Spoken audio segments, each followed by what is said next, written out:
Wisdom education के YouTube channel में आपका स्वागत है। और हम अगला चैप्टर पढ़ाने जा रहे हैं, त्रिकोणमिति फंक्शन। उससे पहले हम एक बात कहना चाहेंगे अपने दर्शकों को या बच्चों को, प्यारे बच्चों को, कि ये चैनल उन बच्चों के लिए है जो आर्थिक रूप से कमज़ोर है, जो दिव्यांग हो, जो घर से अपना पढ़ाई करना चाहते हो। और ये मेरा मकसद नहीं है कि इस चैनल से हम पैसा कमाएं। मेरा मकसद ये है कि बच्चे को ज्ञान प्राप्त हो और वो घर बैठे अपने नॉलेज को, मैथमेटिक्स से रिलेटेड नॉलेज को प्राप्त कर सके। मेरा मकसद ये है। और अगला चैप्टर बारे हम आज बात करेंगे और वो चैप्टर का नाम है त्रिकोणमिति फंक्शन। और इस चैप्टर का हमारे जीवन में बहुत ही इम्पोर्टेंस है और इसका इम्पोर्टेंस हम लोग को 9-10 में ही दिख गया था और उसी का ये एक अगला भाग है जो हम लोग पढ़ेंगे। और ये बहुत ही इंटरेस्टिंग टॉपिक है और ये मैथ का एक मजबूत कड़ी है। सोचा जाए, यदि बच्चा यहाँ पढ़ने में इंटरेस्ट नहीं लगाएगा इस टॉपिक को, तो कहीं ना कहीं वो बच्चा मैथ में हमेशा कमज़ोर रह जाएगा, क्योंकि ये मैथ का एक बहुत ही बड़ा पार्ट है और इस पार्ट का लगभग बड़े बड़े चैप्टर में इसका प्रयोग किया जाता है। और यदि बच्चा इसमें इंटरेस्ट नहीं लेगा तो आने वाला जो 11th का अगला टॉपिक हो या 12 का चैप्टर हो, उसमें इस सब का प्रयोग होगा और कहीं ना कहीं बच्चे को दिक्कत होगा। इस वजह से इस टॉपिक को पढ़ना बहुत ही ज़रूरी है और समझ के पढ़ना बहुत ज़रूरी है। हम ये भी बता देते हैं कि इस टॉपिक से बच्चा भागता है और ये चीज़ हमको 9-10 से ही पता चलता है। भागने का कारण ये है कि बच्चे को याद रखना पसंद नहीं है अभी के ज़माना। और ये बार बार हम बोलते हैं कि बच्चे को फार्मूला, मैथ को तभी हम जीत सकते हैं, मैथ को तभी हम जीत सकते हैं जब फार्मूला याद रखेंगे। अब फार्मूला ही तुमको बताता है कि ये सवाल बनेगा कैसे, लेकिन इसमें इतना ज़्यादा फार्मूला यूज होता है जिसके वजह से थोड़ा बच्चे इससे भागता है। लेकिन जिसको मज़ा आता है वो बहुत बनाता है इससे। तो चलो आगे हम बात करते हैं। नाम है टॉपिक का trigonometric function.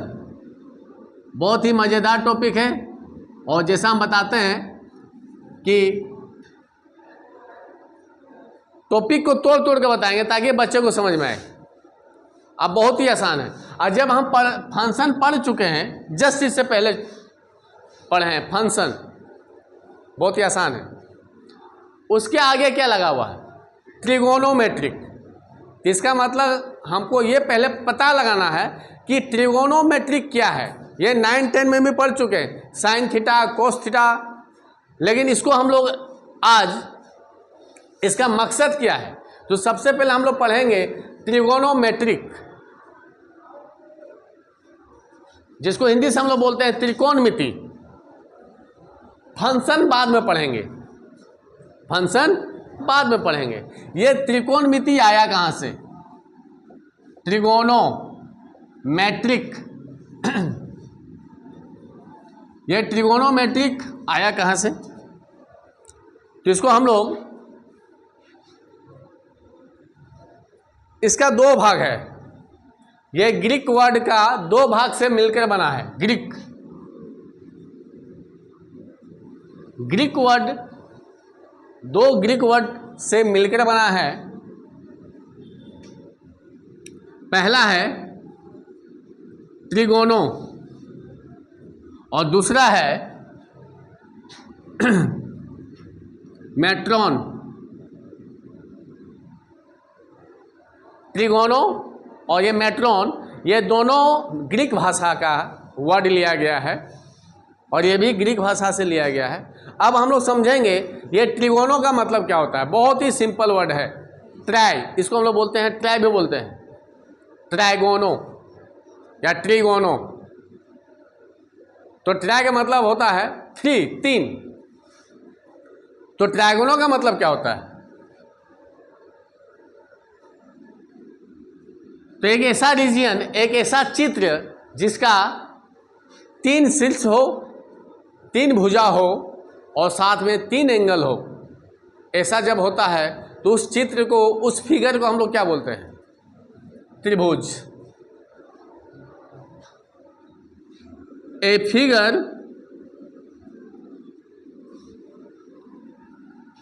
Of three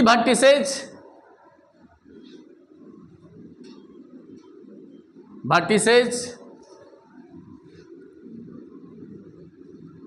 three sides and three angles, that is। अब ये सब जब होता है तो ये कौन सा चित्र बनता है? उस चित्र का नाम क्या होगा? जिसका तीन शीर्ष हो, तीन भुजा हो और तीन कोण हो, तो क्या बनेगा? एक त्रिभुज बनाएगा। क्या बनाएगा? एक त्रिभुज बनाएगा। इसका मतलब ये होता है, ट्रायगोनो का मतलब होता है एक ऐसा चित्र जिसका तीन शीर्ष हो, जिसका तीन भुजा हो और तीन कोण हो, that is a triangle. That is a triangle. इसका मतलब ट्रायगोनो का मतलब क्या हो गया? ट्रायंगल। ट्रायगोनो का मतलब क्या हो गया? ट्रायंगल। दूसरा हम लोग पढ़ते हैं मेट्रोन। मेट्रोन का मतलब क्या होता है? मेट्रोन का मतलब होता है मेजर।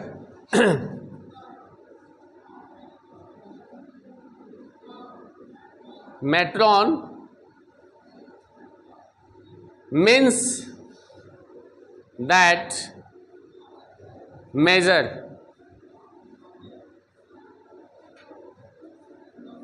मेजर, मेट्रोन का मतलब क्या होता है? मेजर। अब ये दोनों को मिला दो तब त्रिगोनोमेट्री का अर्थ मिल जाएगा। ये इसको हम इसके साथ मिला देंगे तो इसका मतलब हुआ तीन vertex, three sides and angle को हम लोग जब मापेंगे, मापना यानी किसी भी त्रिभुज के साइड, किसी भी त्रिभुज के साइड कोण को जब हम लोग मापते हैं, उसी को हम लोग क्या बोलते हैं? त्रिगोनोमेट्रिक। अब उसको नापने के लिए या मापने के लिए हमको किसका जरूरत पड़ता है? त्रिगोनोमेट्रिक फंक्शन का। आप समझ में आया? तो त्रिकोणमिति फंक्शन को बाद में पढ़ेंगे, फिलहाल इससे रिलेटेड चीज हम लोग पढ़ते हैं। ठीक है? तो बहुत ही सिंपल है। जब हम किसी त्रिभुज के साइड या कोण को मापते हैं तो ये क्या कहलाता है? त्रिगोनोमेट्रिक। जिसके सहायता से मापते हैं वो क्या कहलाता है? त्रिकोणमिति फंक्शन। आप समझ में आया? तो आगे हम लोग देखेंगे। यहां तक लिख लिया सब? लिख लिया? आगे चले हम। जैसा कि अभी हम लोग जान रहे थे कि त्रिगोनोमेट्रिक दो ग्रीक के दो शब्द से बना है, दो वर्ड से मिलकर बना है, ट्रायगोनो और मेट्रोन। ट्रायगोनो का मतलब होता है त्रिभुज और मेट्रोन का मतलब होता है मेजरमेंट। इसका मतलब क्या हुआ कि अब हम लोग त्रिगोनोमेट्री का डिफिनीशन पढ़ेंगे। डिफिनीशन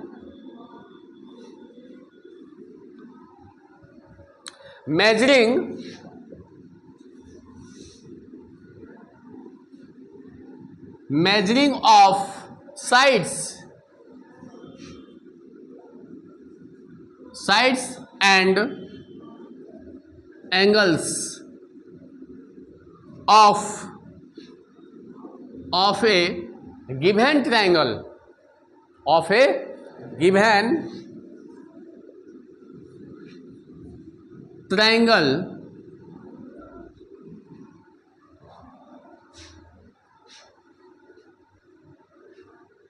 is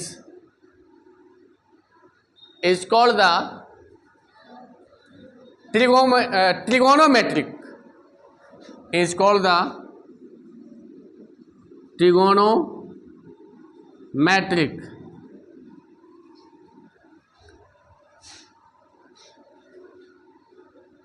तो त्रिभुज के साइड और एंगल को मापना ही क्या कहलाता है? ट्रिगोनोमेट्रिक कहलाता है। और जिसके सहायता से हम लोग मापते हैं, जिसका प्रयोग करते हैं, उसका नाम है ट्रिगोनोमेट्रिक फंक्शन। जैसे हम तुम लोग पढ़ाए हैं y बराबर एफ एक्स, ध्यान से देखना, बहुत ही सिंपल है, बहुत ही सिंपल। जब ये y बराबर एफ एक्स, इसका नाम क्या है? फंक्शन। क्या नाम है? फंक्शन। जैसे हम यहाँ लिख देते हैं x + 1, तो ये बन गया डिफाइन क्या हुआ है? फंक्शन। फंक्शन को डिफाइन किया गया है, फंक्शन को डिफाइन किया गया है। तो ये जो डिफाइन किया गया है, ये x + 1, मीनिंग को समझो। जो x + 1 जो डिफाइन किया गया है, वो आया कहाँ से आया? ये तो एफ एक्स से ही नहीं आया। आप समझ में आया? तो उसी तरह जब हम लोग त्रिभुज के साइड और कोण को मापेंगे, तब त्रिकोणमिति फंक्शन का जरूरत पड़ेगा, इसलिए इसका नाम पड़ा ट्रिगोनोमेट्रिक फंक्शन। आप समझ में आया? आप ट्रिगोनोमेट्रिक फंक्शन अभी भी नहीं पढ़ेंगे, उससे बीच में, उससे पहले छोटा छोटा टॉपिक हम लोगों को पढ़ना है, जो आगे चैप्टर को बनाने में बहुत ही आसान देगा। अब अगला कड़ी है, जो अगला टॉपिक है, उसका नाम है एंगल। क्या नाम है? एंगल। अब हम लोग अगला टॉपिक पढ़ेंगे एंगल। क्या पढ़ेंगे? एंगल। एंगल क्या है? अब ये एंगल बच्चा 9, 10 में पढ़ा है, 7 में भी पढ़ा है, क्या कि वहाँ निकाला जाता है इस तरह का एंगल, बहुत तरह का वहाँ सवाल इससे रिलेटेड रहता है। लेकिन यदि डिफाइन करने बोलेंगे तो बच्चा हो सकता है बोल नहीं पाएगा, आखिर ये एंगल है क्या? ये एंगल है क्या? बहुत ही सिंपल है। एंगल है क्या? Angle is nothing, angle is rotation. Rotation मैंने समझता है सब, घुमाना। जैसे ये है लाइन, इसको हम लोग बोलते हैं एक लाइन। जब इस लाइन को किसी फिक्स्ड पॉइंट, इसका 2 पॉइंट है, देख लो ध्यान से, दिखाई देगा सबको। जब भी कोई लाइन हो, उसका 2 पॉइंट होता है, एक इनिशियल लाइन, इनिशियल माने प्रारंभिक बिंदु, और एक होता है फाइनल बिंदु। तो लाइन का फाइनल बिंदु नहीं होता है, याद रखना, क्या कि ये खिंचाएगा। तो हम लोग मान लेते हैं छोटा बहुत। तो जब इस लाइन को, एक लाइन है, जब इस लाइन को रोटेट करते हैं किसी फिक्स्ड पॉइंट, यानी एक पॉइंट को फिक्स्ड कर दिया, देख लो क्या कर दिए? फिक्स्ड। अब इसको रोटेट कर दिया, देखना ध्यान से, बात समझ में आया? तो ये रोटेशन हुआ ना, ये क्या हुआ? रोटेशन। क्या हुआ?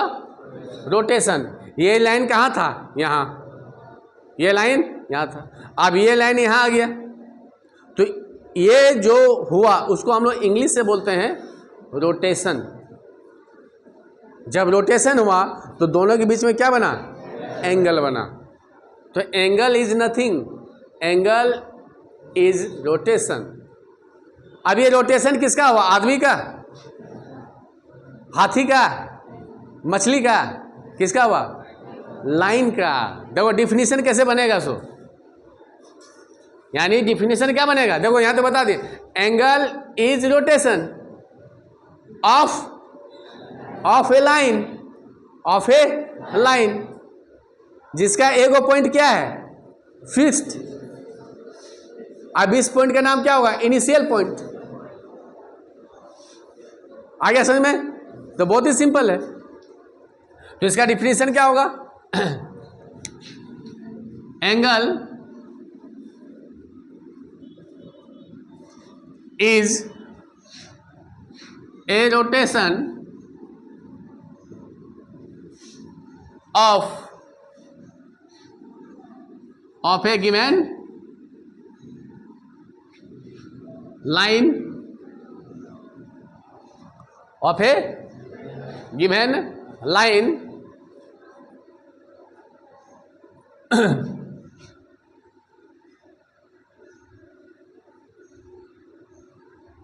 of a given line and angle is a rotation of a given line which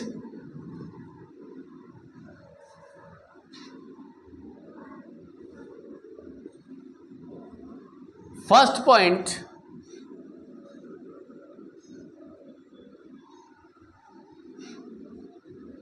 will be fixed, जिसका फर्स्ट पॉइंट क्या होगा, फिक्स्ड होगा, विल बी फिक्स्ड, एंड इसमें जोड़ दो, and is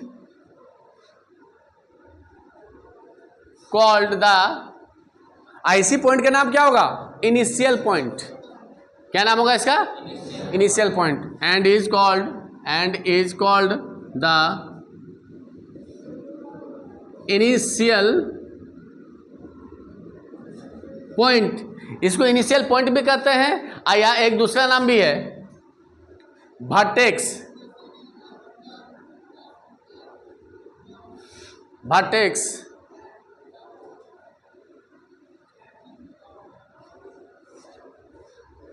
and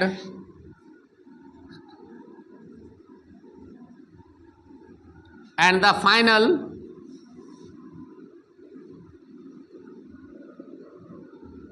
line is called the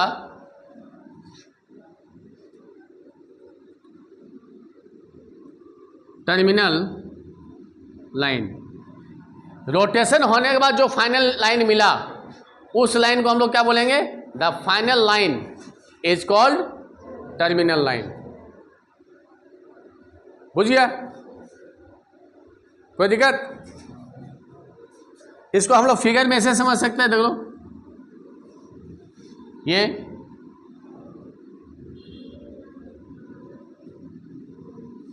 ये fixed है point. अब इसको रोटेट किए हम लोग, रोटेट किए, इसको रोटेट करने का दो तरीका है।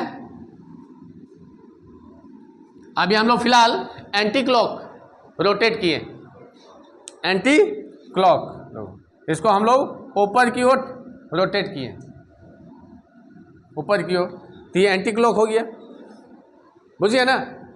तो इसको हम लोग क्या बोलेंगे, इनिशियल लाइन, और इसको क्या बोलेंगे, टर्मिनल लाइन या फाइनल लाइन भी बोल सकते हैं, है ना। ये हो गया तुम्हारा इनिशियल लाइन, इसको हम लोग क्या बोलेंगे, टर्मिनल लाइन। और ये दोनों के बीच का जो रोटेशन है, दोनों बीच का जो रोटेशन है उसी का नाम क्या है, एंगल। इसी का नाम क्या है, एंगल।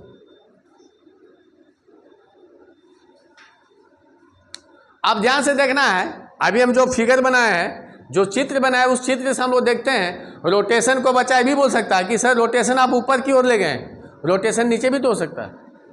हाँ, इसका मतलब रोटेशन दो टाइप का हुआ, there are two types of rotation, एक एंटी क्लॉक और एक क्लॉकवाइज।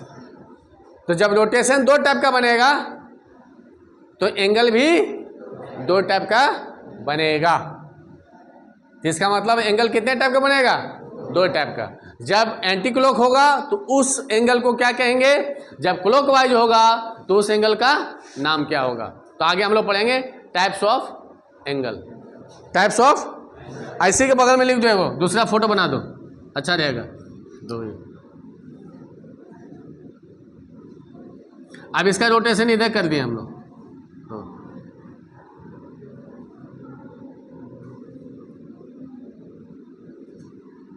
तो ये क्या बन गया, एंगल। इस समय ये हो गया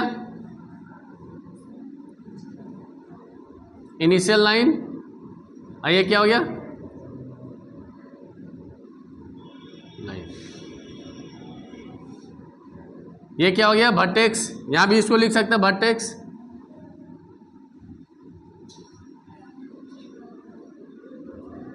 वर्टेक्स।